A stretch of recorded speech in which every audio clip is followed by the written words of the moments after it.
Kinshasa na biso, réalité ya banaki, réalité ya banaki, réalité ya banakino. Vous quittez, vous kaka. Kinshasa na biso, kin et l'équipe partout. KNB, Kinshasa na biso, kin et l'équipe partout.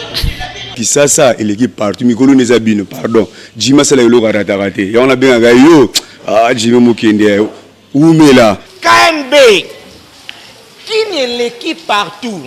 Rien à dire. Toi, on a tant envié. Parce que qui et l'équipe partout. Et l'Osako.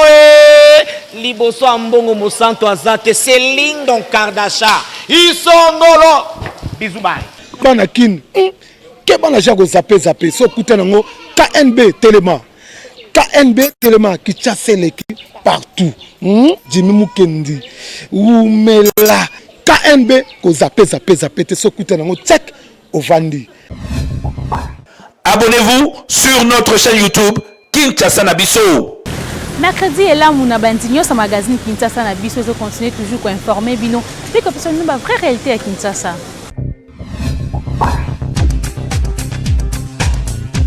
L'édition de Mokolo Alelo, l'Organisation mondiale de défense des droits de l'homme, Women Watch a sengi na autorité congolaise ba mener ba enquête approfondie suite na liwa ya 5 militants ya IDPS ya Lubumbashi oyo bakufaki na manifestation ya le 9 juillet 2020 oyo ezalaki contre Rosar Malonda na tête ya Seni pour 4 corps ezalaki découvert na rivière ya Lubumbashi. Président de la République Félix Antoine Tshisekedi Tshilombo azalaki na séance de travail na bandeko ya Sinekat na ya Sieko pour na ko résoudre ba problème nyonso o ezalaki kolekana na secteur ya enseignement. Bozo plus de détails na commentaire ya Nathan Siata. Chose promise, chose due. Chef de l'État Félix Antoine Tshisekedi Tshilombo azalaki na séance de travail mardi 11 août 2020 na cabinet na ya Mosala na cité ya Union africaine na bandeko ya Sinekat na Sieko na présence ya ministre ya EPST Willy Bakonga na adjoint na ye maître Didier Boudimbu.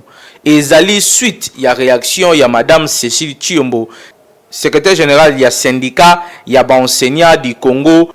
Réunion oyo ezali suite ya makambu ebele oyo ezali kotungisa secteur éducatif nde esalemaki po boyibi ete na tournée ya chef de l'État lundi 10 août 2020 pendant que mokonzi ya mboka abandaki kosala relance ya reprise ya bakour na mboka mobimba mama oyo abimelaki mokonzi ya mboka pona kosala ye rapport si makambu oyo nyonso ezali koleka na secteur na bango ya enseignement na yango esalaki ke mokonzi ya mboka ayamba bango lelo pona kosolola sur yango na kati ya masolo na bango ezalaki mingi paiement ya ba nouvelle unité au babengaka ba NI likambu ya retraite ya ba enseignant mutuelle de santé na bango pe likambu etali service ya contrôle paye ya ba enseignant au babengaka Sekopé. Le président de la République met un point d'honneur à tout ce qui concerne, n'est-ce pas, la vie de l'enseignant en payant, en réajustant le salaire des enseignants, en payant les non payés. Ça 32 000 enseignants non payés. Ça montre clairement que le président de la République a toujours l'idée de valoriser la fonction enseignante. Puisque vous savez, les enfants, pour nous, c'est la pépinière, c'est la relève, n'est-ce pas, de demain. Et qu'il est très important que cette jeunesse soit bien préparée. Cécile Tshilombo, secrétaire général ya Sieko Alobi Azali, très satisfaite. Pe amonike bakozwa gain de cause après le solo oyo bazalaki na yango na mokonzi ya mboka lelo. Être reçu par le chef de l'État pour pouvoir poser directement le problème de l'enseignant était l'une des exigences des enseignants. Chaque fois que nous avons eu à intervenir dans des médias, nous avions exigé la réception du banc syndical et d'œuvres syndicats par le chef de l'État. Tout simplement puisque la classe enseignante est vieillissante, il faut que la caisse de retraite soit opérationnelle pour que cet enseignant se retrouve en repos, mais pas en repos de toujours, mais en repos où il va se dire que réellement j'ai travaillé et qu'aujourd'hui je suis considéré. Nakondimela Willy Bakonga, ministre ya EPST Oyo Alobike, gouvernement ya République démocratique du Congo azo sala tout pour sauver secteur ya enseignement na République démocratique du Congo. Kinshasa, il est partout. Avocat général ya République Georges Moulongo, au chef de l'État, a outi nommé Kalaté à Koufi suite à accident de circulation. Faut avoir détail. Koka moi et comme ko bangisa pe comme ko pesa pasi pe mawa. Kala mingi te a outi ko zala nommé avocat général ya République Georges Moulongo Oyo récemment ba outi ko nommé na mokonzi ya mboka Félix Antoine Tshisekedi ya ko kamwa ezali ke a outi ko tika biso mokolo ya lobi suite ya accident moko ya circulation mardi 11 août 2020 na Pokwa sur boulevard Triomphal devant PNMLS voiture na ye oyo bozali komona ekendaki ko tout à remorque moko to yebite soki ndenge nini nde ememi mokonzi monene ya mboka oyo bauti ko nommé na liwa botala extrait ya image na ye oyo kutu tango azalaka ko fêter nomination na ye elongo na famille mobimba en tout cas likambo oyo epesi pasi.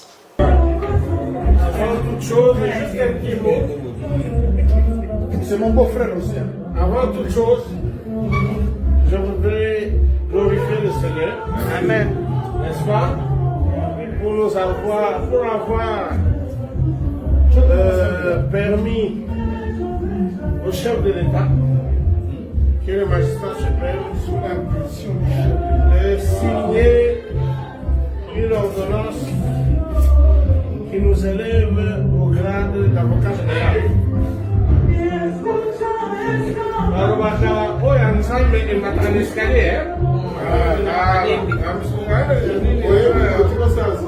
Voilà, donc nous avons autant été surpris, non pas parce que nous ne méritions pas, mais plutôt nous étions vraiment surpris par la lecture des ordonnances. Le chef de l'État a surpris tout le monde. Il a signé ces ordonnances et parmi les produits, nous avons été produits. Il est normal que nous remercions celui qui a inspiré le chef de l'État qui est le Seigneur, notre Et puis je remercie le chef de l'État à qui il a plu de nous faire confiance et de nous élever à ce grade, avocat général. Beaucoup de gens se demandent c'est qui le procureur avocat général. Vous savez,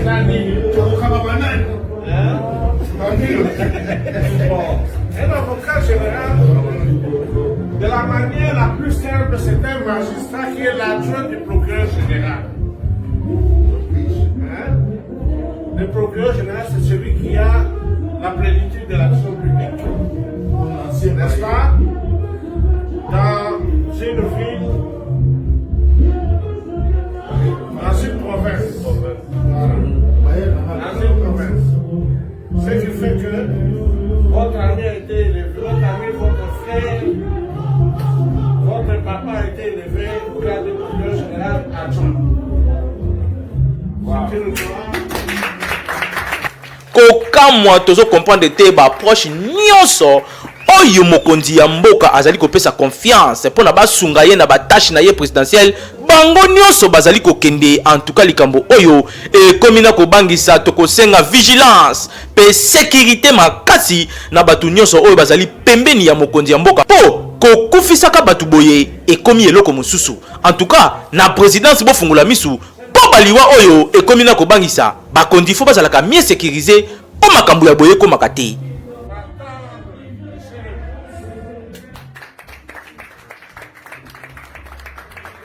Na cadre pour relancer l'activité académique, président de la République Félix Antoine Tshisekedi Tshilombo akitaki ye moko na inikin pona yango bolanda. Na colline inspirée, lundi 10 août 2020, ezalaki reprise officielle ya activité académique 7 mois après suspension nango après ba désordre oyo esalemaka na mois de janvier pona hausse ya ba frais académiques pona kotalisake misala oyo ezongi penza après levé à état d'urgence sanitaire, président de la République Félix Antoine Tshisekedi Yemoko ayaki pona ko relancer yango. Après accueil ya comité de gestion ya Inikin, chef de l'État a visité ki ba bâtiment nyonso o ezali réhabilité sur ordre na Yemoko, ezali 12 mokoka, ezali rénové p 9 ezali na plateau ya campus. 3 mosusu ezali na homme ya basi. Na tournée na ye président de la République a se renda qui compte ya travail abati pour na ko offrir ba condition moko ya malamu na ba étudiant esika wapi ba capacité ya ba homme oyo ezali ya 60 chambres na homme moko na homme 2. Président Félix Antoine Tshisekedi a visité qui chambre 220. Esika wapi papa na ye le grand sphinx Etienne Tshisekedi wa Mulumba abandaka kovanda tango azalaka étudiant na faculté ya droit. Asuka ki kaka wana te akota ki peti na ba auditoire mibale lokola ya G3 na économie pe na première licence ya droit. Ambiance ezalaki au rendez-vous ba étudiant ba sepelaki makasi. Pour la promotion, étudiants, de la faculté, de droit, de l'université, de Kinshasa, sommes ravis de la visite du président de la République, son excellence, Félix Antoine Tshisekedi Tshilombo. J'ai pris la ferme décision d'améliorer les conditions de l'étudiant congolais. Je sais que aujourd'hui l'étudiant congolais est désespéré. Vous vous posez énormément de questions, à la fois sur vos conditions d'études, mais également sur votre avenir. Le Congo est un des meilleurs pays au monde. Ce n'est pas normal, c'est vraiment un paradoxe de voir que ses filles et ses fils choisissent l'exil, choisissent de le quitter et d'aller évoluer ailleurs. Cela nous interpelle et c'est pourquoi nous restons soucieux d'améliorer vos conditions d'études et de préparer votre avenir par rapport à l'outil qu'on vient de mettre à votre disposition et qui sera appelé à s'améliorer. Ne vous en faites pas. Nous allons continuer, nous avons commencé avec les homes, ça continuera avec les auditoires. Au fur et à mesure que nous aurons les moyens, nous les mettrons à disposition pour améliorer vos conditions d'études. Je vous demanderai simplement de veiller à cet outil qui est le vôtre maintenant. Ezali honneur makasi pe encouragement comme na président de la République Yemoko koya kota la misala pe kota la biso ndenge CG académique ya Inikin alobaki. C'est pas donné à tout le monde de recevoir le président de la République, chef de l'État, dans une université dans un laps de temps 2 fois. Une fierté d'avoir un parent qui arrive et qui donne la perspective éducative aux jeunes qui parfois terminent les études et cherchent à aller au-delà des frontières. Kinshasa et l'équipe partout.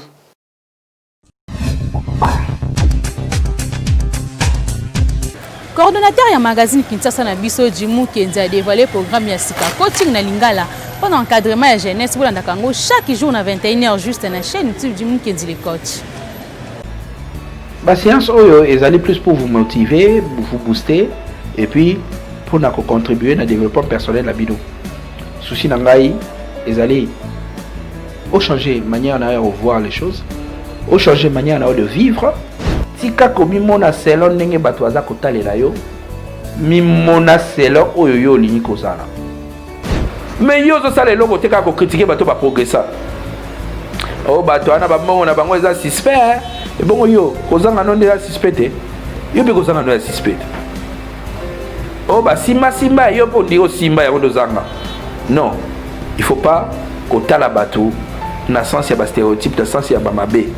Mais linga bonheur il y a bateau sous-sonné to lobby donc ba riche to pe bateau à succès baza la rapidité d'implémentation il y a qu'on s'adapter dans la situation capacité à passer à l'action rapidement et puis ba valoriser la temps na bango non il y a ce qui est comme bon matin qui t'a dit ça c'est faux et archi faux et puis ce sont des paroles mais 80% va chrétien à RDC ce sont des paroles il y a côté les mela il y a qu'on sambela il y a qu'on pas mela Congo nangai tokobonga ebongela mutute ebongela ndeyo prendre conscience ya vie na yo yeba eloko nini olingi yeba eloko nini olingi kosala pour progresser.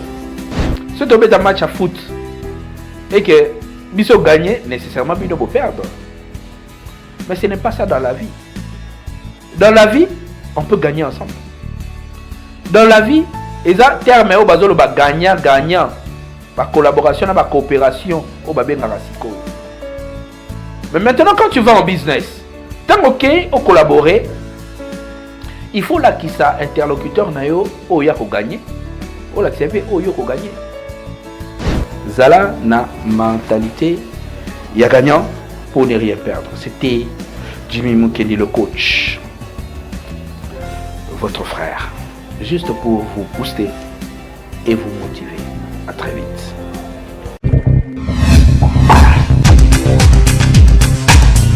tosali constat ya ba jeune fille mingi ba préférer na bango comme la vitamine que ko garder taille o ba botama na reportage ya Hervé Zaka.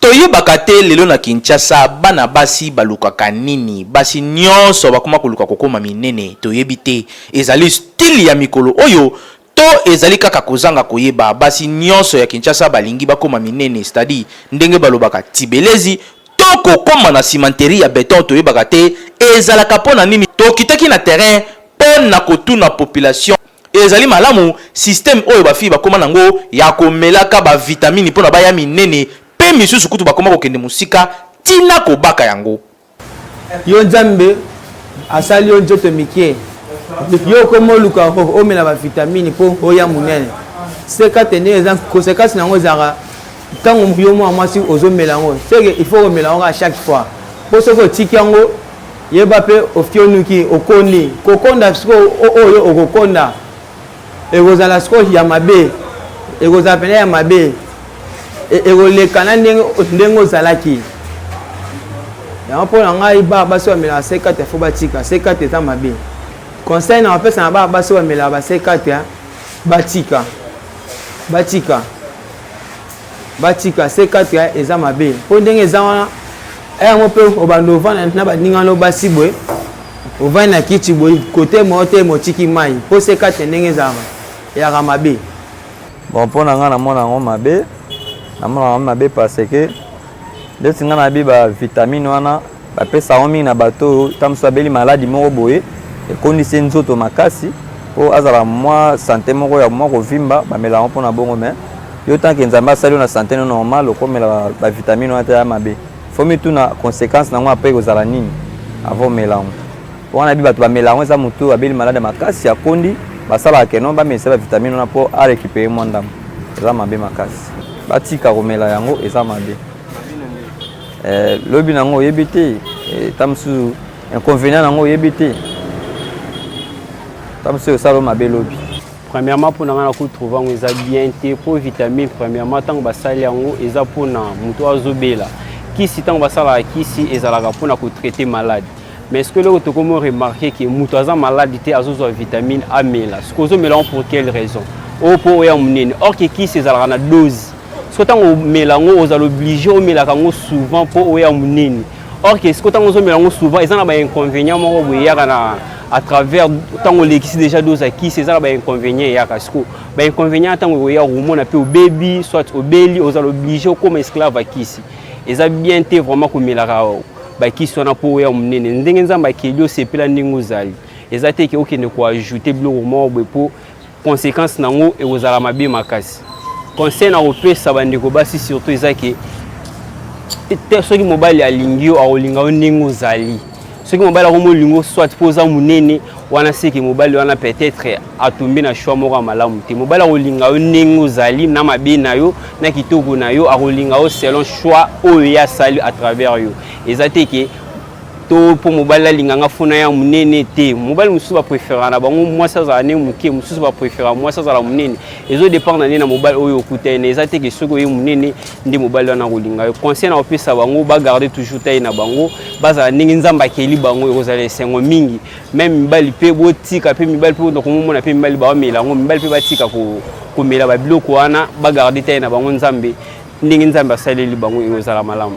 Ba jeune fille santé ezali na prité ndenge balobaka to yebite ezalaka nini nde bolukaka ko corriger nzambe to ezali nini nzambe nde ayebi pourquoi asalaki yo na taille wana pe ekamusaka nga ndenge nini bato nyonso balinga bokoma minene po na bamikili mosusu kutu bazali kokima monene po monene ezali maladi yo ndeko osalaka baje oyo ya komelaka bakisi kobakaka ba C4 bamisusu bafandelaka bakibe magie botika po ezali komiboma apetit fait oyo tolobaki te tolobi lobi okolela yo moko Kinshasa eleki partout.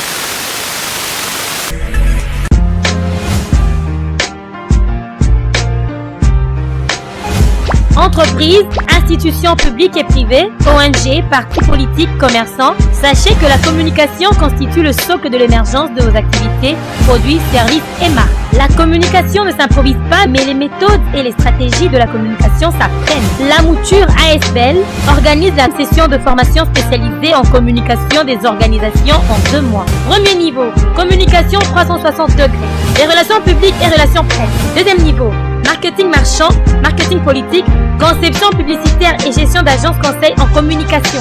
Venez apprendre les méthodes pratiques de la gestion de votre organisation avec les formateurs hautement qualifiés et expérimentés. To continuer journal na biso na communiqué écologique oyo. Famille Siata elongo na Nathan Siata oyo azali superviseur ya magazine Kinshasa na biso na mukuse KNB. Bazali na sango ya mawa ya koyebisa bandeko baninga pe bayebani na bango nyonso liwa ya ndeko na bango Héritier Siata Lema Benjal oyo akufaki mokolo ya vendredi 7 août 2020 suite ya maladie moko ya tango mokie. Na yango programme ya matanga ezali boye. Samedi 15 août sorti ya corps na morgue ya Ngiringir na 10h juste. Recueillement ekosalema pendant 1h kaka sur place na morgue ya Ngiringir. Après des corps ekokende kokundama na cimetière ya Mbeseki na 11h30. Communiqué oye komela baye banso bayebaki Héritier Siata. Magazine KNB elongo na coordonnateur na bango Jimmy Mukendi a présenté ba condoléances na ye na famille Mobimba pe na Nathan Siata. Pourquoi elobamaka ke basi bakoka capacité kasi batondaka pe bomengote reportage ya Mitima Futa na Dorsena Nzeba.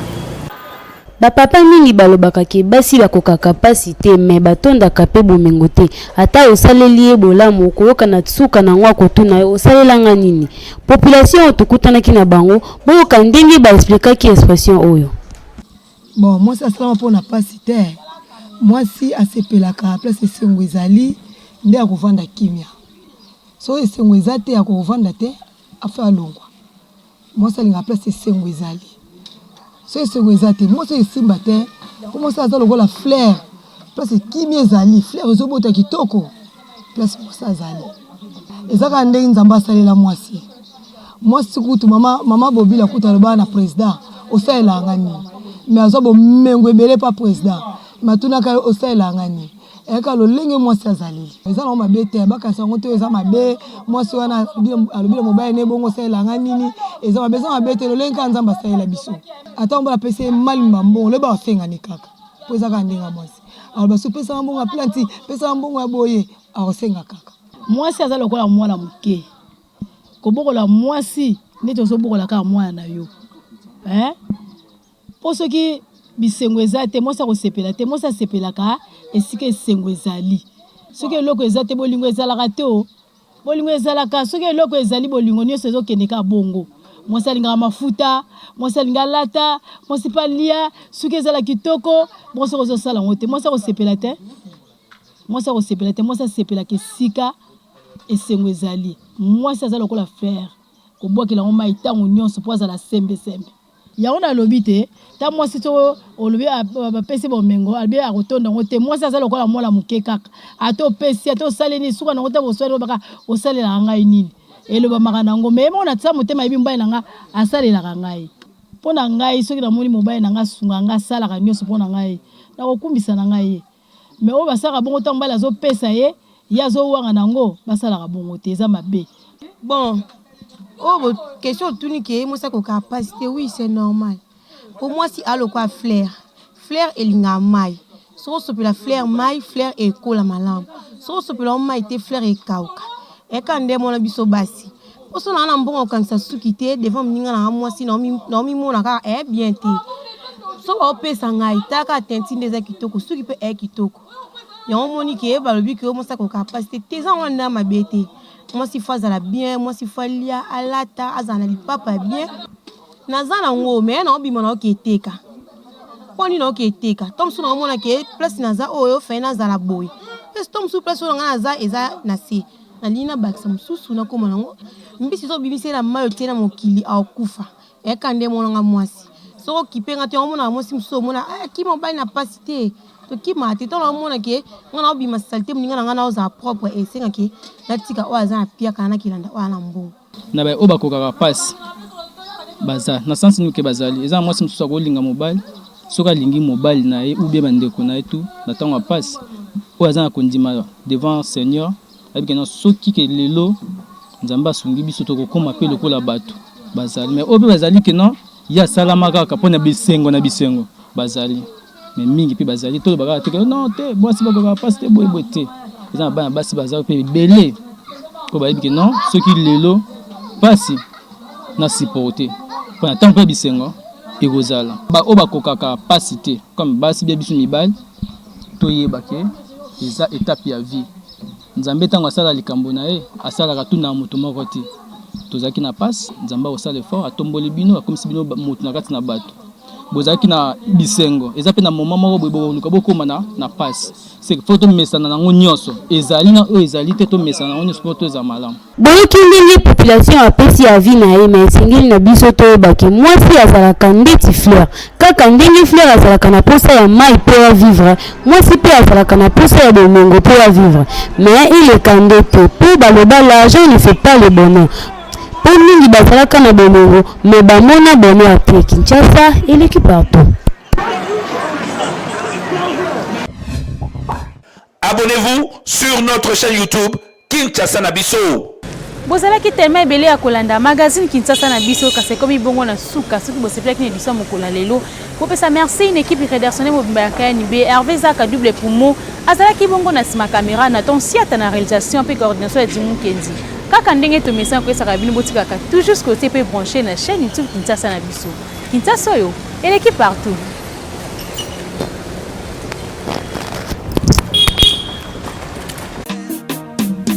Magazine